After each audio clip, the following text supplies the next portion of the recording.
Hola y bienvenidas futuras ingenieras e ingenieros.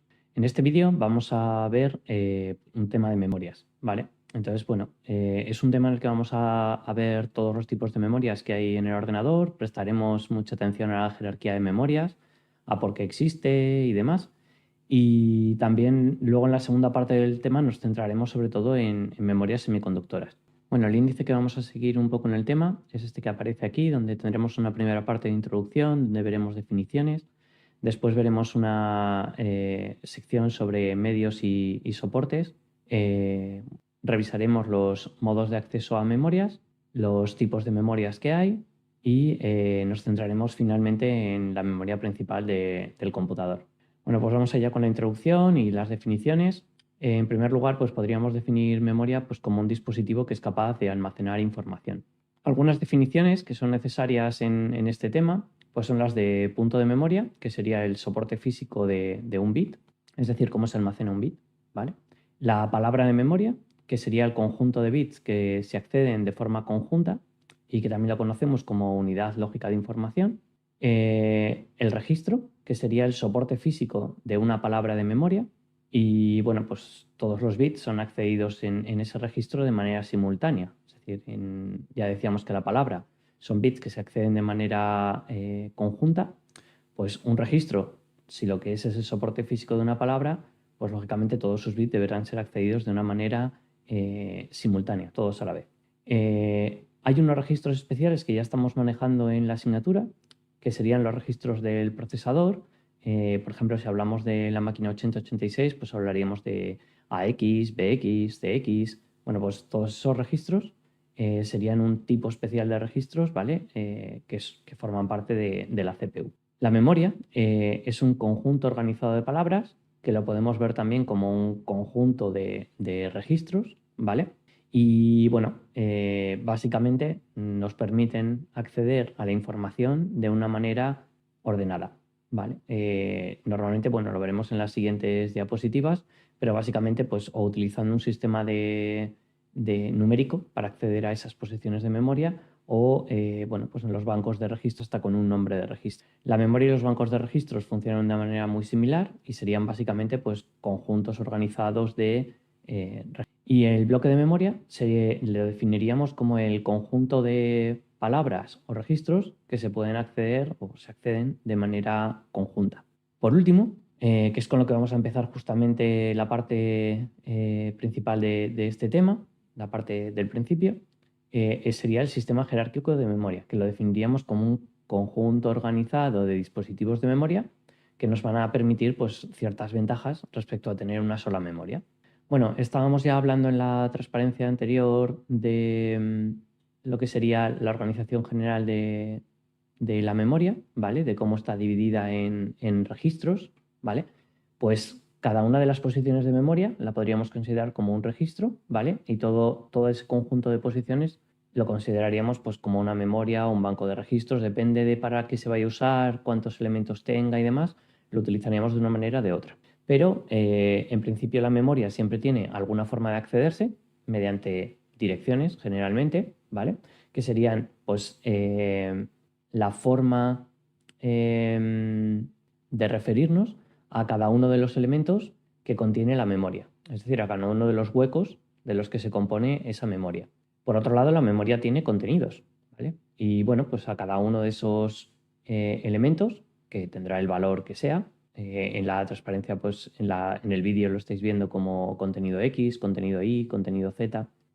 También le conocemos como palabra de memoria, ¿vale? De manera que la palabra de memoria 0 pues tendría el contenido X en este caso. ¿Y cuáles son las operaciones básicas que tenemos en memoria?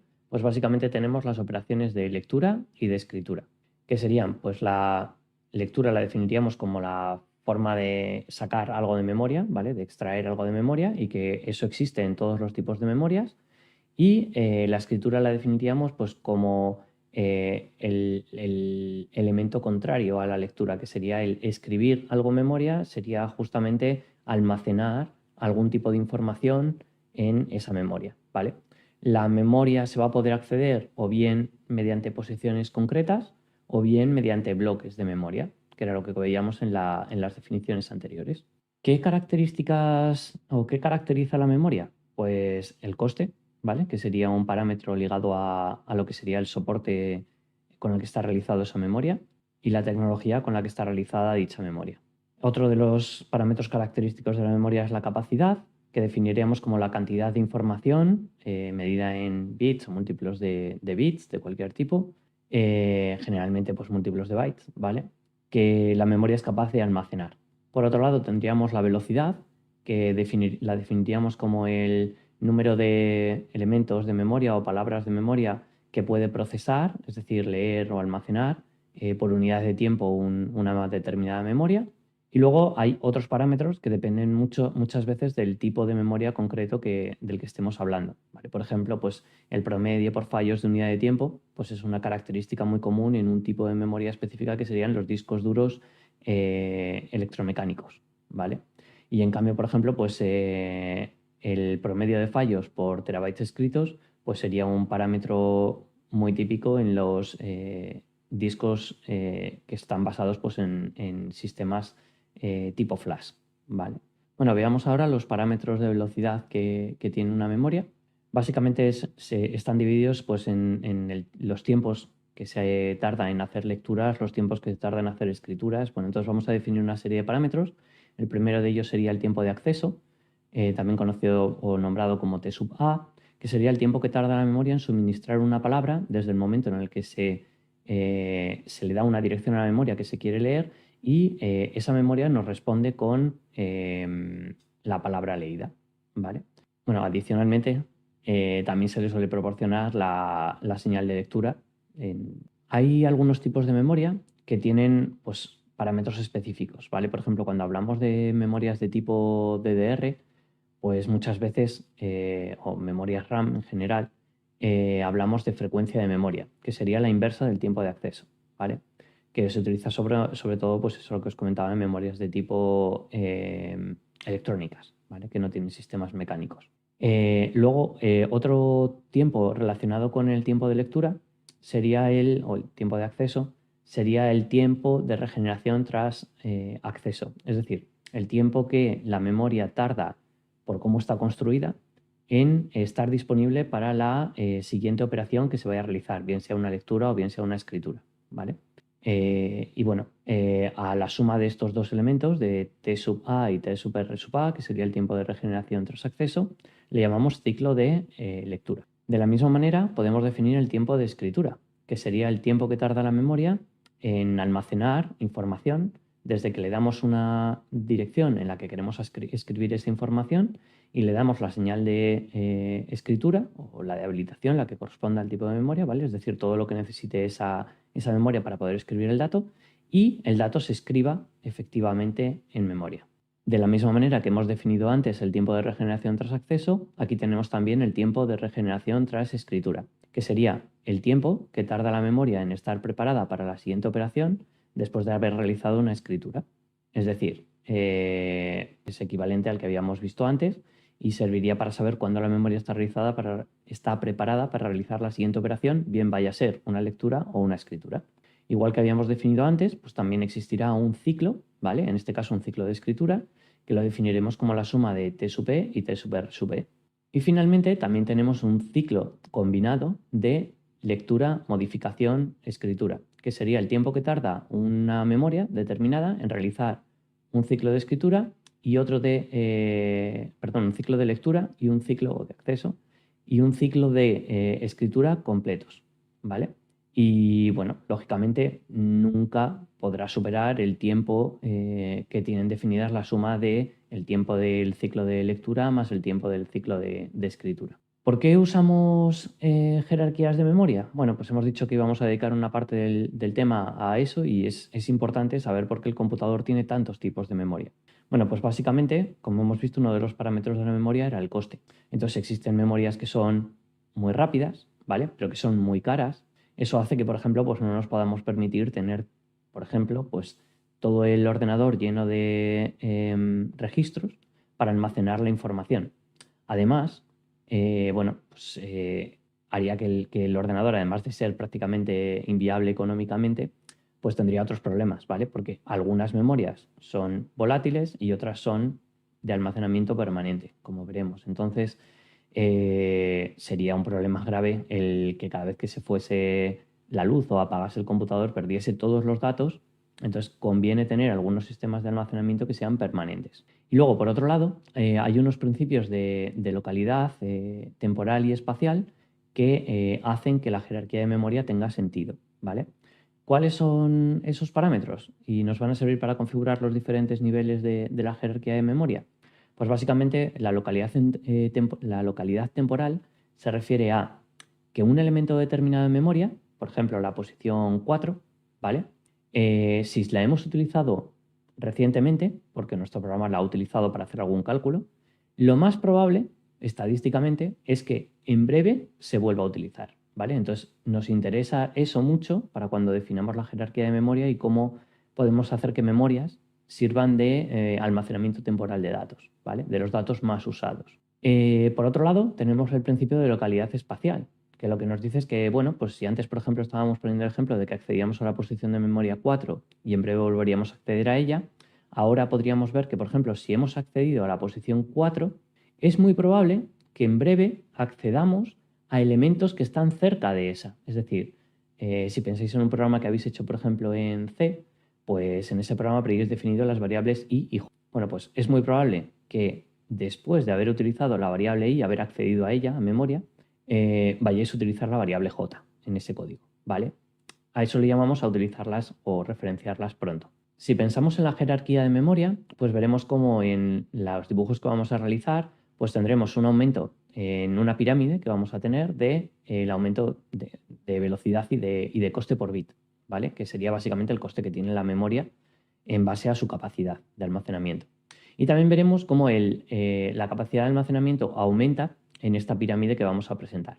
La memoria más rápida, pero más cara, es decir, el coste por bit es el más alto, serían los registros. También es la que menos capacidad tiene, ¿vale? Por eso precisamente en el ordenador hay poca, porque es muy cara, pero es muy, muy rápida. Luego veremos cómo de rápida es. La siguiente serían los diferentes niveles de memoria caché, tenga los que tenga en el procesador. Lógicamente, si alguno de estos elementos no aparece en el procesador porque el procesador no tiene, por ejemplo, memoria caché, pues no existiría en la pirámide, ¿vale? La siguiente sería la memoria principal, que normalmente pues, conocemos como RAM, ¿vale? Que luego veremos los diferentes elementos que pueden conformar esa RAM. La siguiente sería la memoria secundaria o almacenamiento secundario, que sería pues, lo que normalmente utilizamos como discos duros, discos ópticos, discos de almacenamiento masivo, básicamente. Y por último, un sistema de almacenamiento que es mucho más reciente, que le llamamos almacenamiento terciario, y que bueno, pues serían básicamente los sistemas de almacenamiento distribuido pues, que podéis contratar, por ejemplo, pues con Amazon o con Google o con otros servidores para almacenar datos remotamente y acceder a ellos como si fuesen locales. Lógicamente, vamos a tener muchísimo mayor capacidad de almacenamiento. De hecho, llegaría un momento que podríamos pensar que a nuestro nivel sería ilimitado, ¿vale? El problema es que, bueno, pues tendrá también un determinado coste de almacenamiento, tendrá también unos determinados problemas de velocidad, ¿vale? Que va a ser mucho más lento que tener nuestro propio disco duro, por ejemplo. Si pensamos en esta pirámide y vemos la velocidad de acceso a estos elementos, pues bueno, veríamos que los registros tienen aproximadamente, se acceden en el orden de las décimas de picosegundos, ¿vale? Cuando pasamos a la caché, se accede por debajo del nanosegundo, pero no muy por debajo, ¿vale? Luego ya tendríamos la memoria principal, que normalmente son décimas de nanosegundo, perdón. La memoria secundaria, que estaríamos hablando ya de décimas de microsegundos, perdón, de milisegundos. Y el almacenamiento terciario, que es el más lento de todos, como ya comentábamos, porque requeriría acceder a través de algún tipo de red a ese sistema y lógicamente pues eso conlleva una latencia, un retraso en las comunicaciones. Y en ese caso pues estaríamos hablando normalmente de cientos de milisegundos. Los valores que aparecen aquí no son súper exactos porque dependen mucho de pues, cada registro concreto, cada tipo de RAM concreto, ¿vale? Son Bueno, pues para que más o menos nos hagamos una idea de los tiempos de acceso. Cuando hablamos de los tiempos de acceso, hablamos de los tiempos de lectura, ¿vale? Para escribir en estos registros, los tiempos generalmente serían mayores. De la misma manera, ya comentábamos antes en esta pirámide que el almacenamiento va a ir, la capacidad de almacenamiento, perdón, va a ir aumentando en esta pirámide. De esa manera, pues por ejemplo, cuando hablamos de registros, siempre hablamos de medidas que están en el orden de los bytes, ¿vale? Siempre por debajo del kilobyte, siempre, ¿vale? Igual en el futuro, pues esta tecnología se abarata y lo vemos mucho más, vemos una mayor cantidad de registros, puede ser, ¿vale? Pero no es lo habitual ahora mismo. La caché, que puede haber muchos niveles, como comentábamos, bueno, pues aproximadamente podríamos hablar de que, bueno, muchas veces son del orden de kilobytes, pero en cualquier caso, pues es difícil encontrar memorias cachés por encima de 16 megabytes, ¿vale? Incluso en procesadores muy potentes. Cuando hablamos de memoria principal, pues bueno, aquí hablaríamos de 16, 32 gigas, ahora es bastante habitual. Bueno, esta transparencia, lo más habitual ahora en un PC doméstico, por eso lo he puesto así, pues sería tener por debajo de 16 gigas. Respecto a la memoria secundaria, pues generalmente hablamos de memorias secundarias por debajo de los 4 teras, ¿vale? De los 4 terabytes. Y bueno, de almacenamiento terciario, ya os comentaba que podríamos para nosotros considerarlo prácticamente infinito porque, bueno, estaríamos hablando de capacidades de almacenamiento que, bueno, podrían llegar al petabyte. Si nos vamos a esta misma pirámide y vemos cómo se realizan las transferencias entre los distintos tipos de memoria, ¿vale? Pues bueno, nos tendríamos que basar en una cosa importante y es que al final todo lo que se ejecuta en la CPU lo accede a través de registros, ¿vale? Y esos registros generalmente pues, se cargan a partir de datos que están en la caché. Y esa caché se rellena con datos que están en la memoria principal. Por debajo de eso, pues generalmente si tenemos que, por ejemplo, ejecutar un programa que tenemos almacenado en el disco duro, ese disco duro sería el almacenamiento de memoria secundaria. Y cuando nosotros hacemos doble clic en el programa, lo que haríamos sería cargarlo en memoria principal, ¿vale?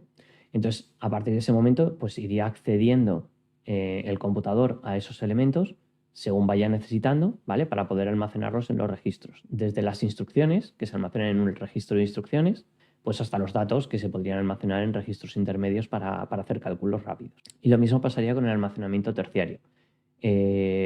Normalmente, pues por ejemplo, si pensamos en sistemas de almacenamiento como por ejemplo Google Fotos, cuando nosotros quisiésemos hacer una manipulación de una foto que tenemos en Google Fotos en nuestro ordenador, ¿vale? Pues tendríamos primero que descargarla al disco duro y después ya cargarla en un programa que lo que va a hacer es llevarla a memoria principal, esa imagen, y ahí ya pues la podríamos manipular, pues porque poco a poco seguramente pues accederíamos a esa memoria para hacer operaciones con ella. ¿Cómo se transfieren los datos entre la CPU y los registros? Pues básicamente lo que transferimos entre los registros y la CPU son siempre palabras de memoria. Si el computador es de 16 bits, pues la palabra de memoria normalmente será de 16 bits y se intercambiarán pues, 16 bits entre la CPU y los registros, porque el tamaño de palabra en ese computador será de 16 bits. Si ocurre como en los computadores actuales, que normalmente pues, hablamos de arquitecturas de 64 bits, pues se podrían intercambiar directamente entre los registros que podrían llegar a ser como tamaño máximo de 64 bits y la CPU, que bueno, pues tendría también el intercambio de memoria, se haría en base a esos 64 bits que tiene en este caso la arquitectura. Si hablamos del intercambio de memoria que se produce entre los registros y la caché, también se intercambian palabras de memoria, es decir, como el destino es un registro y no va a caber más allá de una palabra de memoria, pues lo que se va a tener que cargar de caché a ese registro o lo que se puede almacenar de ese registro en caché siempre va a ser como máximo una palabra de memoria. En cambio, cuando hablamos de cachés y memorias principales, estamos hablando ya de tamaños bastante más grandes de memorias. Entonces, en este caso, lo que se intercambia entre ellas son bloques de memoria. Además, esto se hace porque el acceso a la memoria RAM es mucho más lento que a la memoria caché, como ya hemos visto antes. Estábamos hablando del orden de, pues, si lo veis, estamos hablando del orden de 50 o 100 veces más de velocidad, ¿vale? Entonces, bueno, suele ser rentable, ya que tienes que acceder a la memoria principal y va a llevarte bastante tiempo hacerlo, coger muchas palabras de memoria, que es lo que sería un bloque de memoria, ¿vale? Y llevártelas a caché, o pues una vez que las tienes en caché y has visto que pues quieres almacenar varios elementos en memoria, pues lo podrías hacer de una sola vez en base a los bloques de memoria. De nuevo, entre la memoria principal y la memoria secundaria vamos a tener un intercambio de elementos, de información, ¿vale? Y esos elementos de información, en este caso, suelen ser bastante más grandes, ¿vale? Serían lo que sería, pues, por ejemplo, pues lo que hacemos cada vez que hacemos un doble clic, que comentábamos antes, en un programa, todo ese programa se carga en memoria principal. Pues bueno, toda esa carga de programas o de los ficheros, por ejemplo, hablábamos antes de editar una imagen, pues todo eso tiene que pasar de la memoria secundaria a la memoria principal. Entonces, bueno, pues en ese caso se cargan muchos datos de una sola vez. Y dependerá lógicamente del tamaño del programa, del tamaño de los datos, del tamaño de las imágenes, del audio que queremos editar, de lo que sea.